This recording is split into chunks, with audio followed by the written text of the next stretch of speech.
Amigas e amigos, é impressionante e flagrante o malabarismo da mídia para manobrar neste mar revolto criado aí com as revelações das sujeiras e das manobras, né, dos bastidores, enfim, da Operação Lava Jato, sobretudo do Sérgio Moro e do Deltan Dallagnol, que são os capos, os chefes, né, de tudo isso aí. Tem uma facção aí da direita que já aderiu abertamente ao caso do Globo, né, das organizações Globo. Falei aqui do editorial recente, né, que aderiu aí o mantra da Lava Jato, do Moro, do Deltan Dallagnol, de que essas mensagens foram roubadas. O Globo usa esse termo, roubadas, né, muito parecido com o antagonista, o esgotinho nauseabundo, diretamente ligado à Operação Lava Jato, essa sujeira, essa imundície que é esse antagonista, mas eles têm informações privilegiadas, né, aquela história, né, a gente tem que conhecer, né, como que o outro lado, enfim, né, está operando, está trabalhando para a gente ter a real dimensão das coisas. Daí eu acompanho muito de perto esse antagonista, né, claramente um esgoto nauseabundo, uma sujeira, uma imundície, né, aquela história, a gente, né, tapa o nariz e vai em frente, né, como disse o Carlos Lessa, né, numa ocasião que eu entrevistei ele. O Carlos Lessa foi presidente do BNDES, o primeiro presidente do BNDES no governo Lula, né, que ele disse que é o caso da Casa das Garças, lá dos economistas do Rio de Janeiro, que ele dizia que a garça vai em lugar tão nauseabundo que nem o urubu consegue chegar. Isso aí, esse antagonista é um típico caso de uma garça, né? Mas enfim, né, a questão é que eles aderiram aí abertamente a essa tese, esse mantra de que o importante é que os dados foram roubados. É como se eles não fizessem a mesma coisa, né? O que eles acusam os outros de fazer, né? Pode ser que seja até um caso aí de se investigar de fato, né? Como é que foi aí a história do hacker e tudo mais. Agora, uma coisa não pode ser dissociada da outra, né? Primeiro por isso, que eles são useiros e vezeiros em fazer isso. Eu fiz um artigo, vou deixar o link aqui para vocês, que eu falo aqui do jornalismo da Lava Jato.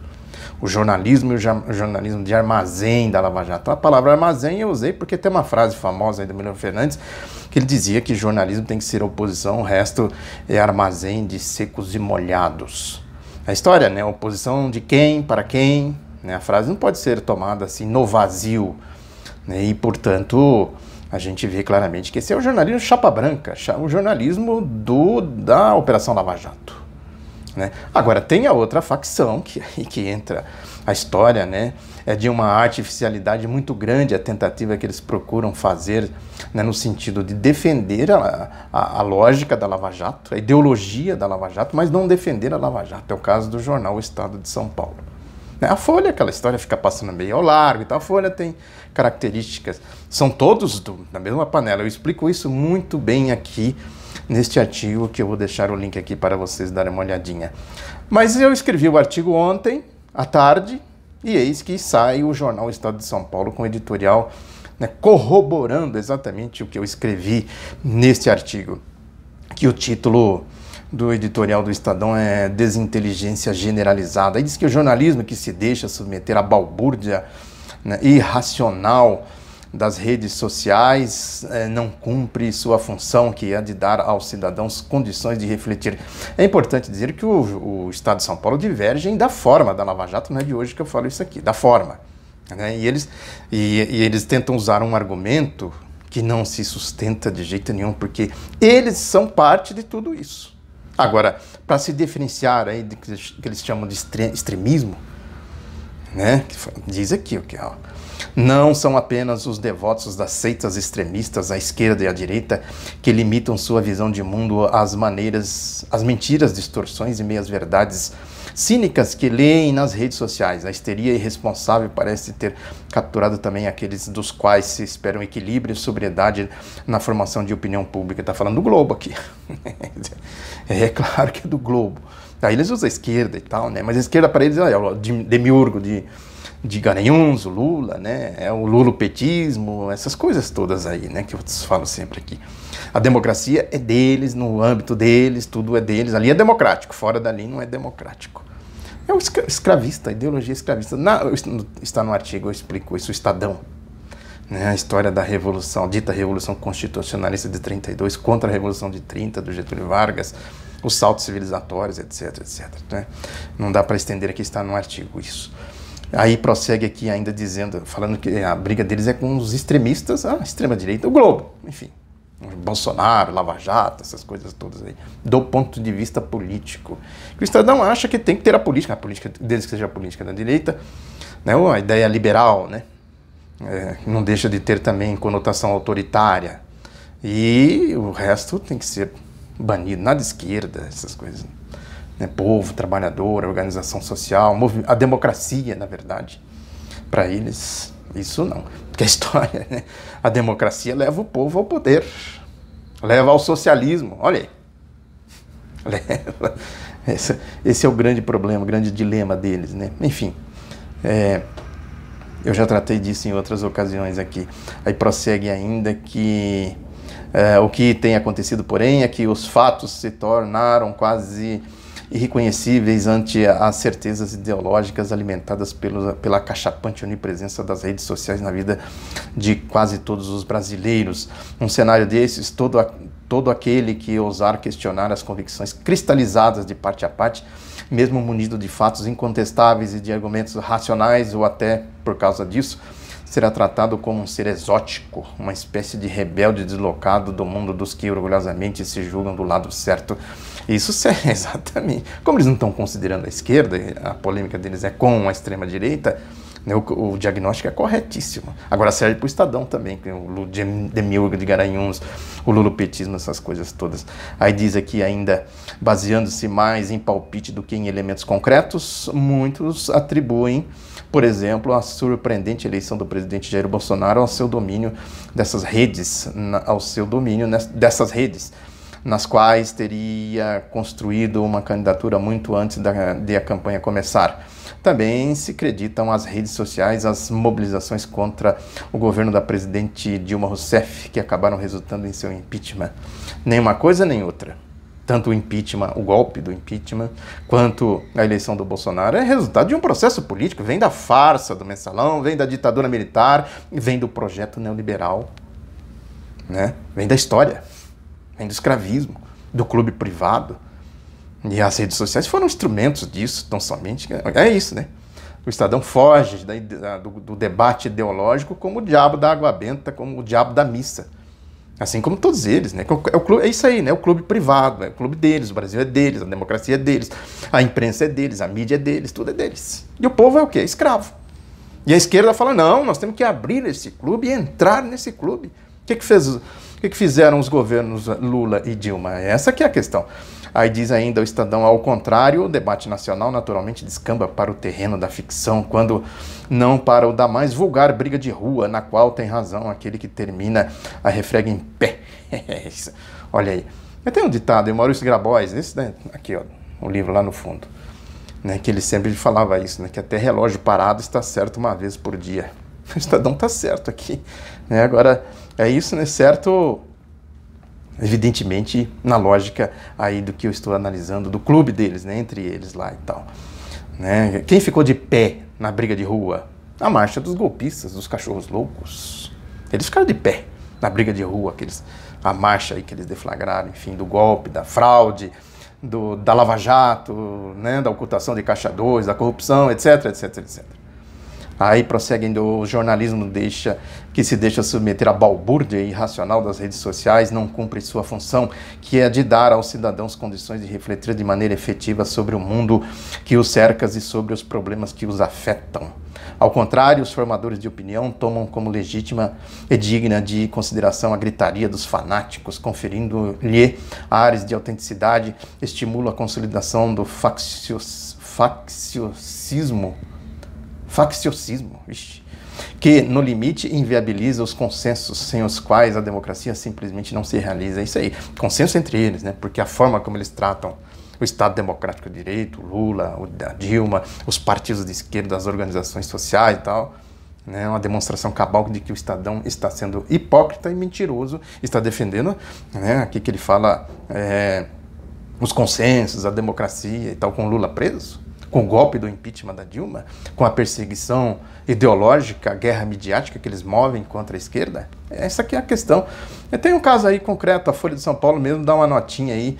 Ele diz que Bolsonaro não conseguiria abrir caixa preta do BNDES, avalia o mercado. Mercado financeiro. Quando fala mercado, é financeiro, aquela história. Não é o mercado, não. É o mercado, é uma turma da bufunfa. Né, que o Bolsonaro demitiu aí o Joaquim Levy, esse caso aí, que é mais um, né? É aquela questão da afinidade ideológica. Isso é fanatismo, isso aí que o Estadão está dizendo. Os fanáticos aí e tal. Que a nota diz que a queda de Joaquim Levy, do BNDES, foi vista com descrença por empresários e altos executivos.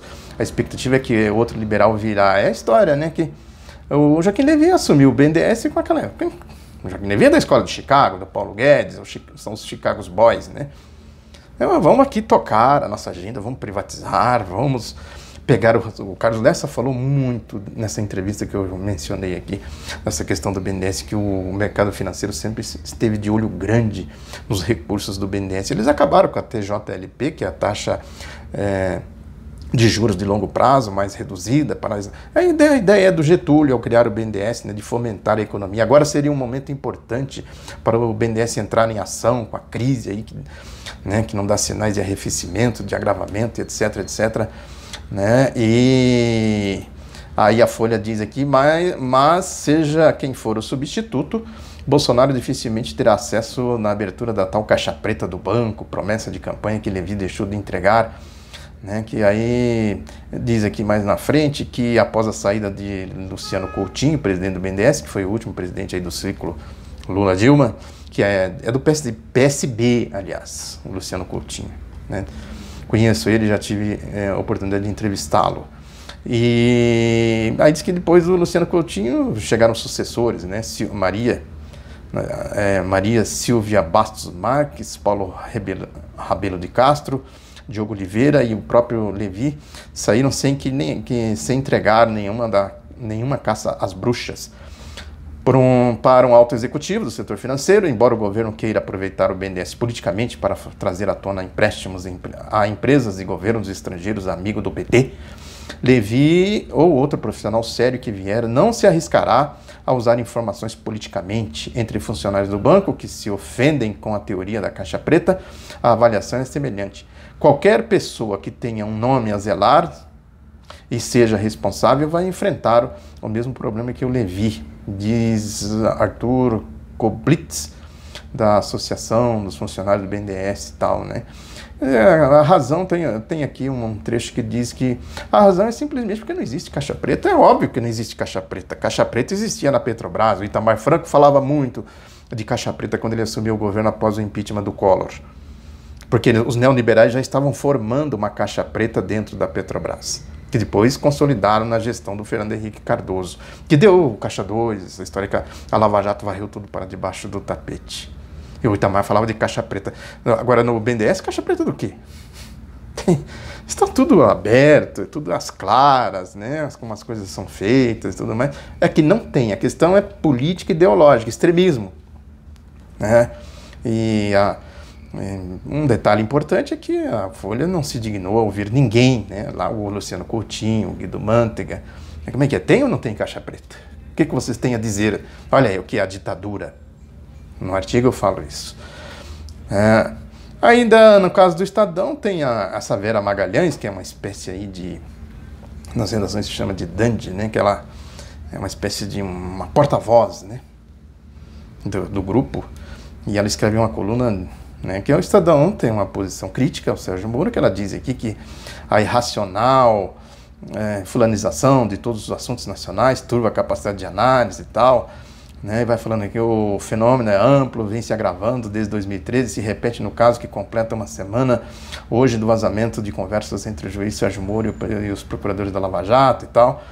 E aí fala do caso do Fabrício Queiroz, o Estadão está em cima disso. Cadê o Queiroz? O Estadão está acompanhando isso quase que diariamente, né, e critica as respostas, as explicações maldadas, as iniciativas tíbias por parte do sempre combativo Ministério Público. Eles vão dar a resposta, vão responder o quê? Foram pegos aí com a galinha no saco. E aí mistura com o que, né? Foram pegos com a galinha no saco.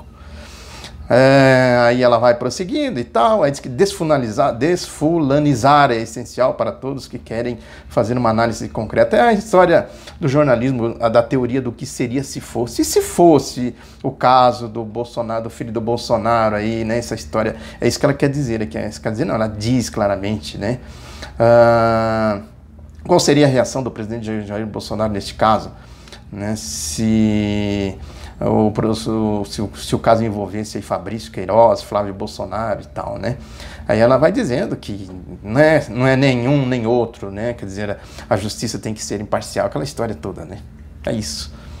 E aí é aquela história, né? É tentar pegar um caso para justificar outro. Para justificar a prisão do Lula, essa infâmia toda aí da Lava Jato, do lulopetismo, de Emílio de Garanhuns e tal, é necessário considerar também que do outro lado precisava agir, não sei o quê, não sei o quê. Agora, cada caso é um caso. O caso do Flávio Bolsonaro, do Queiroz, é de um jeito, o caso do Lula é de outro. Né? Não pode haver misticismo nisso.